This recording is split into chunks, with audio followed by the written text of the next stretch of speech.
Hi, everyone. Beck and Sean here again. And today's very exciting topic: toxic masculinity or patriarchy.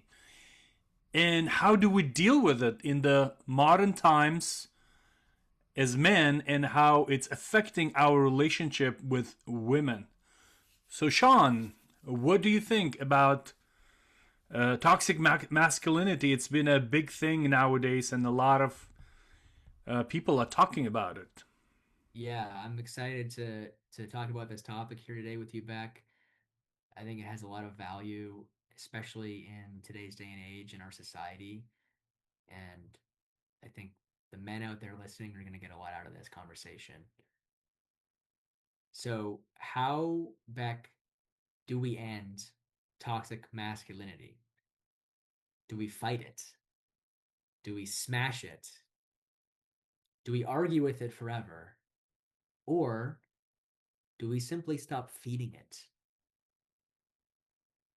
Toxic masculinity or patriarchy, it's not just laws or bad men. It's more like an atmosphere that people participate in. It's like a cultural pattern that keeps repeating itself through people's behavior every day. It's almost like what older traditions called an egregor, which is a collective thought pattern that survives because people unconsciously just keep reinforcing it. Here's the thing: the moment people stop feeding it with their reactions, the thought form weakens. So today, we want to explore how masculine and feminine energy can stop feeding these distortions and restore balance.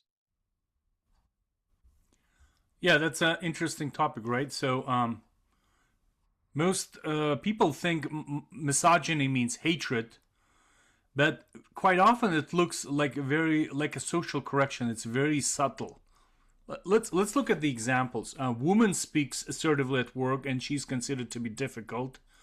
If woman she pushes for promotion, oh, she's too aggressive. And if woman ages, we stop noticing her, saying, oh well, she's gotten old. And then this kind of context, it's invisible. We don't realize it, but that's what's been affecting our relationship. And this kind of context, I would call it context, right? Or thought form. You use the name egregore that's used in a lot of cultures, but in a modern American language, it would be egregore is like a thought form. And what happens because we are trained, men and women are trained around us with this invisible fence around us, we start behaving accordingly. And we realize that women end up policing themselves. It's like a modern perception or education or upbringing creates an internal police officer within a woman. And then she starts to limit herself or restrict herself in her expression, you know? And for example, she like looks how she writes an email so she doesn't sound too harsh, or she's like unlike men who doesn't ask themselves the questions when they comes to certain things. She looks at it differently. Oh, what would they think because I'm a woman? So, and my question would be, how much of that self-policing happens unconsciously? Because this is the work that we're looking into, not just from the point of view of men, but also of women, how this self-policing happens. So, do you notice times in behavior you think, besides men creating certain expectations, how women also self-police themselves? Yeah, I think it's valuable to think of this in terms of how this system and this paradigm is actually moving inside of people and creating that self-policing that you're describing, right? Because once this external pressure, this external force exists and is in place long enough, people just naturally start to internalize it and live from that. As an example of the self-policing that you said, for example, women will start asking themselves Am I too loud? Am I too emotional? Am I too ambitious? Am I too this, that, or the next thing? But men have their own version too. And it can sound something like, am I successful enough? Am I strong enough? Am I respected enough?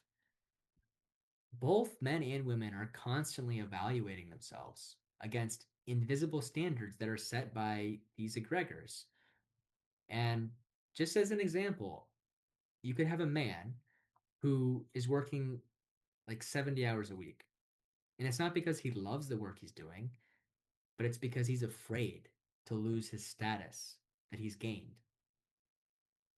Or you could have a woman who is apologizing for speaking up in a meeting and sharing her thoughts, sharing her opinions. The system here that we're talking about, it lives inside the minds of individuals. So the question that I want to pose here is how how do men participate in actually reinforcing these expectations? So I think this is one of the biggest hidden dynamics, and women are often conditioned to manage their emotional tension around men. For example, once boss gets angry, a woman softens the conversation. Why? Other men might not do that, and they have a counter argument, but all of a sudden, a woman has to become quiet and withdraw her opinion. Well, let's say if partner is upset, woman tries to fix his emotions. Why? The man, he's his own person. He needs to learn. Men, we as men need to learn how to manage our emotions. And like if room becomes tense, everybody expects that women should smooth the social atmosphere because she's a woman. I've seen that happen in different contexts. That's true too. But it's not only a woman's job to do that. And then all of a sudden, I'm feeling like we are like a little kids and women are trying to manage our emotions. So this shows a lot of immaturity on men's side, but at the same time, I'm thinking it makes them like take care of too many things that they're not supposed to do. And this is what I'm talking about, a sovereign man. A sovereign man is a person who manages his own emotions and thoughts. It's not up to a woman or anybody else to manage his emotions. This is how it looks like to me. So if we talk about healthy integration, it should look a little bit different. So let's bring in, instead of just blaming men in toxic masculinity and women being victims, I would like to invite people to look at it. How would divine masculine and how is divine feminine would behave in this kind of situation? So, as a divine masculine, I would invite men, sovereign men, to learn how to regulate your own emotions. For example, in the argument, woman doesn't have to rush to calm a man. The man, I as a man, should pause if I'm in an argument and process my own reaction. And women should not rush to, please me only because I'm a man and she's a woman. So, my question would be to Sean: how comes we as men have never learned to process our emotional needs in our culture? What are your thoughts? Yeah, it's a great question. It's a very pressing issue that we face. And a lot of that comes from being told as we're growing up as boys that we can't express our emotions, that we need to suppress our emotions. And that creates an unhealthy paradigm for experiencing emotion and for expressing it. Now, there's this idea of an invisible jungle, Beck. And historically, a lot of women, they've measured their own self-worth through male approval. And many men are measuring their self-worth through their status. But both genders are creating this invisible evaluation.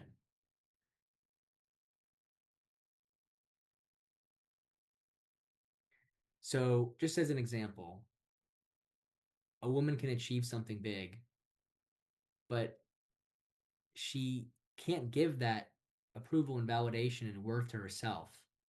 She needs to wait for the male validation. Or a man buys a luxury car. It's not because he really cares or he loves cars, but it's just to signal that he has a certain status. And the system is surviving because people still use its scorecard. So the way we need to shift, or we want to shift and move towards, is validation as something optional but not necessary. And really, I would say moving away from validation and building that worth internally, doing that internal work to build ourselves and build our worth so that something outside is not something we're turning towards to feel that. So, just a question to pose here is, how much of dating culture is still revolving around this invisible jury? Yeah, that's a good point. So let's talk how we change this paradigm. And the best way to change this paradigm or this thought form, or the word that we're using, egregore, that a lot of people in America does not know. So basically, certain paradigms and egregores exist when we participate and we feed our energy into it. So what does it mean? So if we stop feeding them this context, this paradigm will disappear. And let's talk how men and women can take practical steps to change it. And first of all, women should stop apologizing for their existence, for existing. And every time when they do something, they should not look around and over their shoulder to look what is going to be reaction of the man. It's none of the man's business. It's the full sovereignty of a divine feminine to act according to her, essence. And for men, we should stop outsourcing our emotional regulation. And we should stop, both women and men, we should stop organizing our lives around being approved, whether by men or women or anybody else in the society. So, women should set boundaries around themselves. There shouldn't be any false expectations. And men need to learn how to process their frustration in certain situations, depending what they're dealing with, and should not outsource their emotions for women to carry. I think that's a very important part. And then, when both sides stop participating in feeding this thought form or this paradigm, the system quietly starts losing its energy, and then we create a new paradigm of new relationship between divine feminine and divine masculine. Because right now, if you look, it's a lot of like women accusing men in the toxic masculinity, and it stops there. But what's the next step? And the next step, I believe, is bringing a divine masculine, divine feminine, and creating a new set rules and relationships between the sexes. So, Yes, I agree. And to me, the solution, it's not hostility between men and women, because there's a lot of that right now present. We can agree to that, right? It's the solution is creating a healthier polarity between masculine and feminine. So the healthy masculine, the way that looks is stability, presence, containment. And the healthy feminine looks like expression, creativity, authenticity. So, as an example, it's a woman expressing frustration openly, the man listening without shutting it down, That dynamic creates trust instead of a power struggle. It's allowing things to flow on their own organically and allowing things to be, which creates that safety and that space for the masculine and the feminine to share and create something really powerful together. Yes, and real systems don't always collapse dramatically. Sometimes they collapse quietly, where people stop believing in them and feeding them. Uh, so I would invite our listeners to ask yourself a question. What patterns do you unconsciously participate in every day without realizing it? And what will happen if you stop feeding that pattern and certain sets of behaviors? Systems and egregores survive on participation. And the moment people stop feeding those egregores, they collapse and they disappear. So I think this is where I want to stop our podcast with this question. So where do we participate? What kind of habits we have that we act on every day that we're not aware of, and that's creating a toxic patterns of behavior.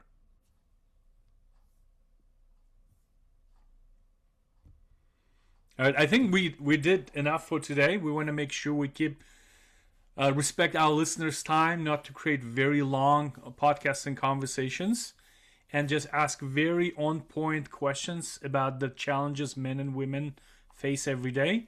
So, Sean, anything else you would like to add? No, I think this has been a great conversation. I agree. We want to keep this focused, we want to keep this relevant and impactful to all of you listening. And I think let's end the episode as we always do with an action for the men listening to take. And I think what's coming up for me is as an action to have a moment today or in the days ahead of being present to your emotional state. And before reacting and expressing something in the moment that you might later not be proud of, pausing, being present with what you're feeling, and regulating yourself. Great, great point. And all right, Sean, thank you. Thanks everyone for listening. Till the next time. Next time.